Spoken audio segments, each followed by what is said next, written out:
जैसा कि आप सभी को मालूम होगा कि आरपीएफ एसआई कांस्टेबल का एग्जाम आपका 2 दिसंबर से चालू हो चुका है। 2 दिसंबर से चालू हो चुका है और आपका 13 दिसंबर तक रहेगा, यानी कि कल भर लास्ट डेट है। तो ऐसे में मैं आपके लिए जीके और जीएस के कुछ इंपॉर्टेंट क्वेश्चन लेकर आया हूं, जो कि आपके एग्जाम्स के लिए बेहद इंपॉर्टेंट रहने वाले हैं। तो चलिए वीडियो को शुरू करते हैं। पहला क्वेश्चन में पूछा गया है कि महात्मा गांधी तथा मोहम्मद अली जिन्ना दोनों के मार्गदर्शक थे। तो महात्मा गांधी और मोहम्मद अली जिन्ना दोनों के मार्गदर्शक कौन थे? तो इसका जवाब हो जाएगा Gopal Krishna Gokhale, option number A. तो यहाँ पर देख सकते हैं कि गोपाल कृष्ण गोखले ऐसे व्यक्ति थे जो मोहनदास करमचंद गांधी यानी कि महात्मा गांधी और मोहम्मद अली जिन्ना दोनों के सलाहकार और गुरु थे। और आपको बता दूं कि महात्मा गांधी ने अपने गुरु गोपाल कृष्ण गोखले पर एक किताब भी लिखी थी। उस किताब का नाम था Gokhale my political Guru. Next question में पूछा गया कि संविधान के प्रारूप समिति की अध्यक्षता किसने की थी? तो संविधान के प्रारूप समिति की अध्यक्षता किसने की थी? तो इसका जवाब हो जाएगा डॉक्टर भीमराव अंबेडकर ने। नेक्स्ट क्वेश्चन में पूछा गया कि निम्नलिखित में से किसने भारतीय संविधान की प्रस्तावना को भारतीय संविधान के राजनीतिक कुंडली के रूप में वर्णित किया है? तो इसका क्या हो जाएगा जवाब? तो इसका जवाब हो जाएगा कन्हैया लाल मनिकालाल मुंशी ने, यानी कि के.एम. मुंशी ने। तो यहाँ पर देख सकते हैं कि कन्हैयालाल मनिकालाल मुंशी ने भारतीय संविधान की प्रस्तावना को भारतीय संविधान की राजनीतिक कुंडली कहा है। और मुंशी एक प्रमुख स्वतंत्रता सेनानी थे, राजनीतिज्ञ थे और लेखक थे। उन्होंने संविधान के प्रारूपण में अहम भूमिका निभाई थी।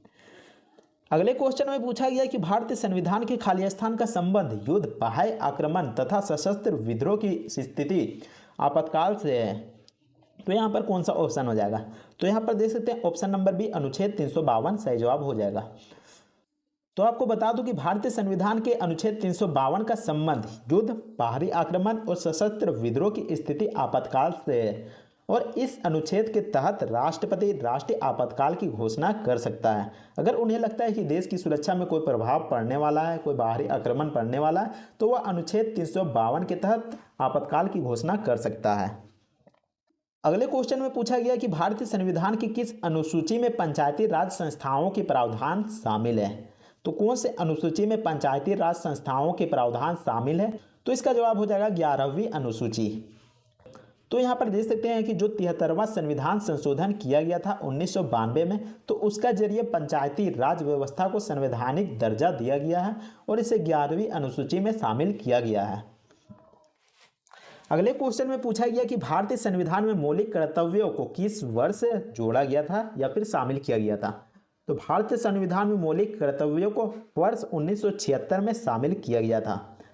तो यहाँ पर देख सकते हैं कि वर्ष 1976 में अपनाया गया, यानी कि जो साल 1976 में 42वां संविधान संशोधन किया गया था, उसके जरिए मौलिक कर्तव्यों को जोड़ा गया था, जो कि संविधान के भाग 4 में दिखाई देता है। इसके अलावा अनुच्छेद 51 का में मौलिक कर्तव्यों के बारे में लिखा हुआ है। नेक्स्ट क्वेश्चन में पूछा गया कि निम्नलिखित में से किस संशोधन ने मतदाताओं की आयु 21 वर्ष से घटाकर 18 वर्ष कर दी है? तो आखिर किस संशोधन के तहत मतदाताओं की आयु, यानी कि पहले 21 वर्ष के लोग वोट दे सकते थे, लेकिन अब 18 वर्ष के लोग भी वोट दे सकते हैं। तो कितनेवें संविधान संशोधन के द्वारा किया गया है? तो वो किया गया है 61वां संविधान संशोधन के द्वारा। तो यहाँ पर देख सकते हैं कि जो 1988 में 61वां संविधान संशोधन हुआ था, उसके जरिए मतदान की आयु 21 वर्ष से घटाकर 18 वर्ष कर दी गई है, जो कि राजीव गांधी प्रधानमंत्री थे उस समय उनके द्वारा 21 वर्ष से घटाकर 18 वर्ष कर दिया गया था। और आपको बता दूं कि संविधान के अनुच्छेद 326 में संशोधन किया गया है, जो कि मतदान की आयु को कम कर दिया गया है। और मतदान का अधिकार एक प्रकार का कानूनी अधिकार है। नेक्स्ट क्वेश्चन में पूछा गया कि निम्नलिखित गतिविधियों में से किसको अर्थव्यवस्था के द्वितीय क्षेत्र के एक भाग के रूप में वर्गीकृत किया जा सकता है? तो द्वितीय क्षेत्रक में कौन सा यहाँ पर ऑप्शन हो जाएगा? तो आपको बता दूं कि पहला क्षेत्र है, यानी कि प्राथमिक क्षेत्रक में कृषि आता है, एग्रीकल्चर आता है। वह द्वितीय क्षेत्रक में आता है जो इंडस्ट्री का काम होता है, जो उद्योग का काम होता है, उसको यहाँ पर द्वितीय क्षेत्रक में रखा जाता है। वह तृतीय क्षेत्रक में आपका सेवाएं आ जाता है। तो यहाँ पर देख सकते हैं जो कानूनी परामर्श है वह एक प्रकार की सेवा में आता है, यानी कि वह तृतीयक क्षेत्रक में आ जाता है। चाय बागान की बात करें तो चाय बागान आपका आ जाता है पहला नंबर में, यानी कि कृषि क्षेत्र में। वही देख सकते हैं बैंकिंग जो कि सेवा में आ जाता है और यह तृतीयक क्षेत्रक में आ जाता है। तो बचता है यहाँ पर ऑप्शन नंबर सी जो कि फार्म उपकरण निर्माण है, यानी कि यह उद्योग से रिलेटेड करता है, यानी कि इंडस्ट्री से रिलेटेड करता है। तो ऐसे में ऑप्शन सी यहाँ पर बिल्कुल सही जवाब हो जाएगा। नेक्स्ट क्वेश्चन में पूछा गया कि निम्न में से किसका निर्यात एक अदृश्य निर्यात है।